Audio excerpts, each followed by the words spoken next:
है जब महाभारत का महान युद्ध।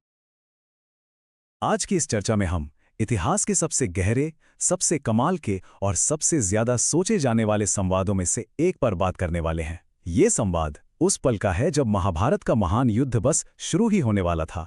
एक ऐसी स्थिति जहां पूरा भविष्य अधर में लटका था और वहां दो महान योद्धाओं के बीच लाइफ के सबसे मुश्किल सवालों पर चर्चा होती है। ये ध्यान रखिएगा कि ये सिर्फ एक पुरानी कथा नहीं है, बल्कि आज के समय में भी उतनी ही रेलेवेंट है। आज का हमारा विषय है जीवन की निष्पक्षता, जिसे हम श्री कृष्ण और महान योद्धा कर्ण के इस अद्भुत संवाद के जरिए समझेंगे। तो चलिए सीधी इस मुद्दे में उतरते हैं। खंड 1, न्याय का प्रश्न। क्या ये जिंदगी सच में किसी के साथ निष्पक्ष होती है? करुणा के दिल की सबसे गहरी चोट इसी बात में छुपी थी। उन्हें सच में यही लगता था कि डेस्टिनी ने उनके साथ हमेशा चीटिंग की है। वो पूछते हैं कि आखिर क्यों उन्हें पैदा होते ही छोड़ दिया गया, क्यों उन्हें जिंदगी भर सूतपुत्र कहकर अपमानित किया गया। जरा उस मेंटल स्टेट को इमेजिन कीजिए जहां किसी बेहद काबिल और शक्तिशाली इंसान को सिर्फ उसके जन्म के कारण समाज में सबसे निचला दर्जा दे दिया जाए। उनका ये दुख, ये गुस्सा एकदम नेचुरल और वैध था। ये एक ऐसी पीड़ा है जिसे कोई भी इंसान बखूबी समझ सकता है।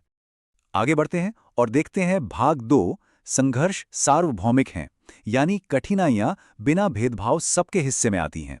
जब कर्ण ने अपने इतने दुखों की लिस्ट रखी तो श्री कृष्ण ने एक ऐसी बात कही जो पूरी पिक्चर ही बदल देती है।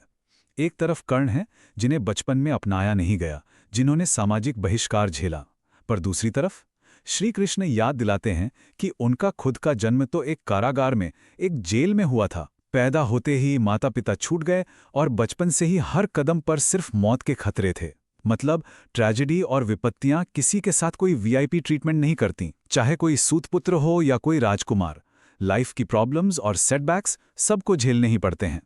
श्रीकृष्ण का सबसे बड़ा पॉइंट यही था कि भले ही लाइफ में कितना भी दुख झेला हो, कितना भी लंबा ट्रॉमा क्यों न रहा हो, वो चीजें कभी भी किसी को गलत रास्ता चुनने का लाइसेंस नहीं देती। अधर्म या गलत मार्ग का साथ देने के लिए अपने अतीत के दुखों का सहारा लेना बिल्कुल गलत है। हम जानते हैं कि कर्ण को दुर्योधन की तरफ से सहारा मिला था, लेकिन संघर्ष का मतलब ये तो नहीं कि इंसान अन्याय के साथ खड़ा हो जाए, है ना? हम अक्सर देखते हैं कि समाज में लोग अपने बुरे हालातों का बहाना बनाकर अपनी गलतियों को जस्टिफाई करते हैं, पर कृष्ण की ये बात इस मेंटालिटी को पूरी तरह तोड़ देती है। खंड 3, कर्म बनाम परिस्थितियां, हालातों पर कर्म की जीत। यहाँ कर्म का मतलब सिर्फ रोजमर्रा की ड्यूटी नहीं है, बल्कि उन डिसीजंस और चॉइसेस से हैं जो रोज लगातार लिए जाते हैं। कृष्ण ने कर्णा को यही रियलिटी चेक दिया कि किसी भी इंसान की असली वैल्यू उसके जन्म, जाति या पास्ट के हालातों से नहीं नापी जाती। एक इंसान की असल पहचान उसके द्वारा किए गए कर्मों से होती है। शुरुआत चाहे जहां से भी हुई हो, इससे ज्यादा फर्क नहीं पड़ता। प्रेजेंट में आप क्या चुन रहे हैं, वही आपकी असली क्षमता और पहचान तय करता है।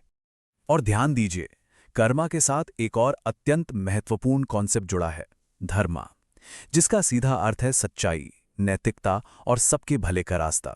यहां एक बहुत बड़ी वार्निंग भी छुपी है।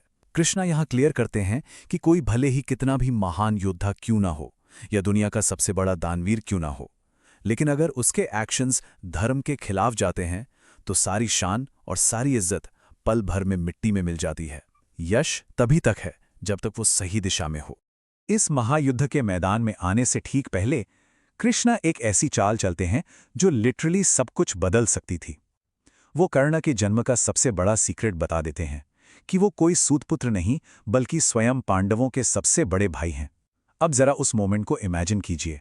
ये कोई साधारण जानकारी नहीं थी, ये एक मास्टर स्ट्रोक था कर्ण को धर्म की तरफ वापस मोड़ने का।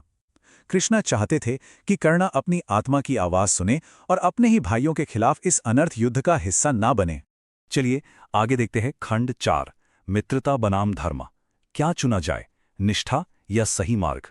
अब ये स्लाइड सच में बेहद इंटरेस्टिंग है। यहां कर्ण की सबसे बड़ी मॉरल डिलेमा दिखती है। एक साइड में दुर्योधन के लिए उनकी अनब्रेकेबल लॉयल्टी थी, उनका पर्सनल फर्ज, और दूसरी साइड में था धर्म का रास्ता, यानी जो सच में यूनिवर्स के लिए सही है। कर्ण ने दोस्ती को चुना और उस निजी फर्ज को सार्वभौमिक कल्याण से ऊपर रख दिया। स्रोत हमें बिल्कुल स्पष्ट बताते हैं कि यही एक डिसीजन, यानी दोस्ती को नैतिकता पर प्राथमिकता देना ही कर्ण के पतन का सबसे बड़ा और डायरेक्ट कारण बना। ये पूरी स्थिति एक क्लासिक ट्रेजेडी की तरह सामने आती है। स्रोत का निष्कर्ष बेहद साफ है कि अधर्म महान से महान शान को नष्ट कर देता है। कर्ण की दोस्ती, उनका डेडिकेशन अपनी जगह सच में बेहद प्रेरक थे, लेकिन दिक्कत कहाँ हुई? क्योंकि वो वफादारी एक गलत और अनैतिक इरादे के साथ जुड़ गई थी, इसलिए उसने कर्ण की सारी महानता पर दाग लगा।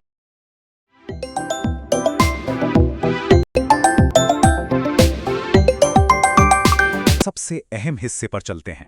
तो इस पूरे संवाद के कोर लेसन्स क्या निकल कर आते हैं? सबसे पहला, जन्म से नियति तय नहीं होती। दूसरा, चुने गए रास्ते और निर्णय ही आने वाला भविष्य बनाते हैं। और तीसरा और सबसे अहम पॉइंट, हमारे एक्शंस हमेशा नैतिकता और धर्म को सपोर्ट करने वाले होने चाहिए। चाहे लाइफ में कितनी भी विषम परिस्थिति क्यों ना आ जाए, इंसान की अपनी विल पावर, उसकी अपनी नैतिक दिशा चुनने की क्षमता ही उसकी असली डेस्टिनी तय करती है। ये सभी सोर्सेज हमें यही एक सॉलिड मैसेज दे रहे हैं। अंत में, और ये बात कितनी खूबसूरत है, श्री कृष्ण ने कर्ण को युद्ध में गलत साइड होने के बावजूद उनकी पर्सनल क्वालिटीज के लिए पूरी तरह से रिस्पेक्ट दी। उन्होंने कर्ण की दानवीरता को पहचाना और ये तक कहा कि उनके जैसा महान दानी ना कभी हुआ है ना कभी होगा। अपने अंतिम क्षणों में कर्ण ने सच्चा ज्ञान और मोक्ष प्राप्त किया। ये दिखाता है कि अगर दिल में सच्ची अच्छाई और त्याग है तो उस हायर पावर से वो छुपी नहीं रहती, भले ही फिजिकल दुनिया में नतीजा कुछ भी रहा हो। तो इस अद्भुत कथा के बाद एक सबसे बड़ा प्रश्न उठता है जिसे हम सबको खुद से पूछना चाहिए। हमारे रोजमर्रा के छोटे छोटे कर्म और चुनाव कैसे एक अनंत विरासत का निर्माण करते हैं? कर्ण और कृष्ण का ये संवाद किसी पिछले युग की बंद कहानी नहीं है, ये आज भी लाइफ के हर मोड़ पर उतना ही जिंदा है। क्या दुखों को आधार बनाकर अनैतिकता चुनना सही है, या फिर उन हालातों के बीच भी धर्म का मार्ग चुनना? इस गहरे और सोचने पर मजबूर कर देने वाले सवाल के साथ ही हमारी ये चर्चा यहीं समाप्त होती है। इस विषय पर अपने विचार जरूर मानन कीजिएगा। जुड़ने के लिए धन्यवाद।